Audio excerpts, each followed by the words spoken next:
CSK out of the tournament. But lot of positivities இருக்குது. Brevis and Shaik Rasheed, எனக்கு அந்த சின்ன பசங்க எல்லாருமே நல்லா இன்டென்ட் காமிக்கிறாங்க. அதுவே உங்களுக்கு பாசிட்டிவிட்டி தான் பார்க்குறேன். அதே மாதிரி ஃபீல்டிங் நீங்கள் பாருங்கள், ப்ரீவிஸ் பண்ணதை ஐ திங்க் இந்த ஹோல் டோர்னமெண்ட்லேயே நான் இப்போ ப்ரீவிஸ் பிடிச்சால கேட்ச்சு. அது என்ன மாதிரி கேட்ச் பார்த்தீங்களா? எனக்கு இந்த சீசனில் சிஎஸ்கே ஃபெயில் வந்து ஒரு காரணம் ஃபீல்டிங் ஆல்சோ. இந்த மாதிரி இதுக்கு முன்னாடி சிஎஸ்கே ட்ராப் கேச்சஸை விட்டதே கிடையாது. இவ்வளோ கேச்சஸ்லாம் விட்டதே கிடையாது ஐபிஎல் சரித்திரத்திலே.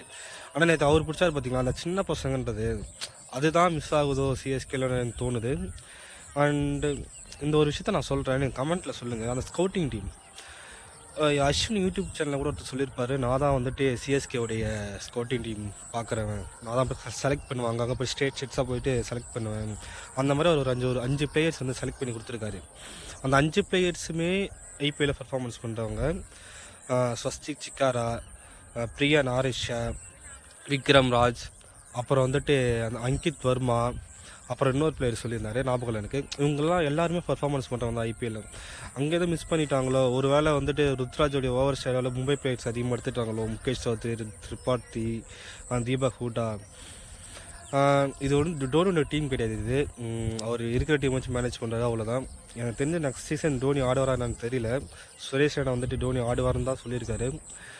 இந்த ஸ்கவுட்டிங் டீம் பற்றியும் டோனி நெக்ஸ்ட் சீசன் ஆடுவாரா மாட்டாருன்ற பற்றியும் கமெண்ட்டில் சொல்லிட்டு போங்க.